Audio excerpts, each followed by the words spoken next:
Hello viewers, good morning সকলকে। আজ আমি সকাল সকাল বাজারে চলে এসেছি মাছ কিনবো বলে। এখানে আমি জ্যান্ত জ্যান্ত তেলাপিয়া মাছ কিনে নিয়ে বাড়ি চলে আসলাম। কেটে ধুয়ে ভালো করে পরিষ্কার করে নিলাম। এবারে নুন হলুদ মাখিয়ে নিচ্ছি। বেসিক্যালি বাজারটা বাবাই করে থাকেন, বাট বাবা মা কেউই বাড়িতে নেই, অবতার আমাকেই বাজার করতে হলো। আমি এখানে নুন হলুদটা ভালোভাবে মাখিয়ে নিলাম। এবার ফ্রাইং প্যানে একটু তেল দিচ্ছি। তেলটা গরম হয়ে গেলে একে একে মাছগুলো ভেজে নেব। অফিস থেকে আসার সময় মাছ কিনে আনতেই পারি, বাট আমার রাতে মাছ কেনাটা একদমই ভালো লাগে না। আমাদের এখানে কাটা বসে এবং সকাল সকাল টাটকা টাটকা ফ্রেশ মাছ পাওয়া যায়, ভীষণই ভালো। তো আমিও সকালবেলা কিনতেই প্রেফার করি।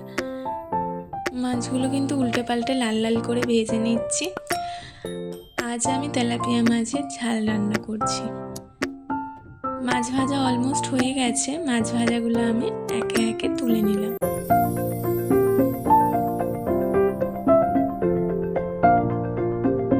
এবারে আমি মশলা করে নেব। আমি নিয়েছি দুটো বড় বড় সাইজের পেঁয়াজ। পেঁয়াজটাকে ভালো করে কুচি কুচি করে কেটে নিচ্ছি। আর একটা পেঁয়াজ আমি বেটে নিয়েছি। পেঁয়াজ কাটা আমার হয়ে গেছে। কড়াইতে যে তেলটা ছিল সেই তেলটা আমি ফেলিনি, মাছ ভাজার তেলের মধ্যেই আমি কালো জিরে দিয়ে দিলাম কুচিয়ে রাখা পেঁয়াজ। এবার ভালো করে একটু টস করে নিচ্ছি। তারপরে আমি দিয়ে দেব টমেটোগুলো আমি কেটে কুচি কুচি করে কেটে নিলাম। তারপরে ওই ভেজে রাখা পেঁয়াজের মধ্যেই আমি টমেটোগুলো অ্যাড করে দিলাম। এরপর আমি একটু নেড়ে ছেড়ে দিচ্ছি।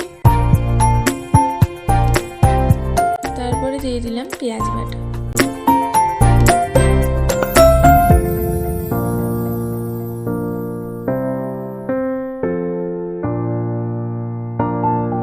দিয়ে দিচ্ছি নুন, হলুদ, কাশ্মীরি রেড চিলি পাউডার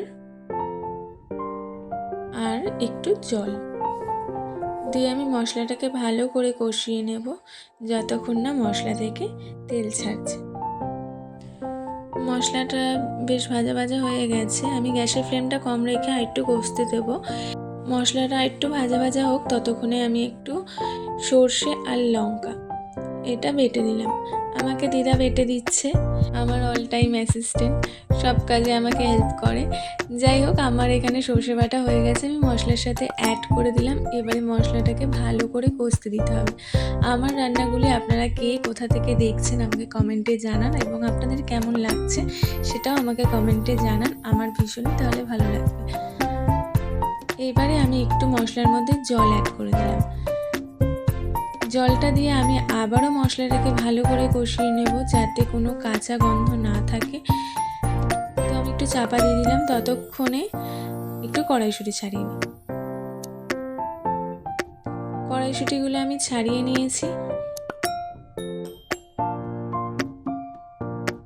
এবারে আমি এই কড়াইশুঁটিগুলো অ্যাড করে দিলাম। মশলার থেকে কিন্তু তেল ছাড়তে শুরু করেছে। মশলা আমার ভালো করে কষানো হয়ে গেছে। এর মধ্যে এবার আমি অ্যাড করে দিচ্ছি জল। যে যেরকম ঝোল পছন্দ করেন সেই অনুযায়ী জলটা দিয়ে দেবেন, ওটা আপনাদের ওপর। আমি যেহেতু মাছটা ঝাল করব তাই আমার অল্প ঝোলই লাগবে। ঝোলটা ফুটে উঠেছে। এবারে একে একে মাছ ভাজাগুলো আমি এর মধ্যে দিয়ে দিলাম।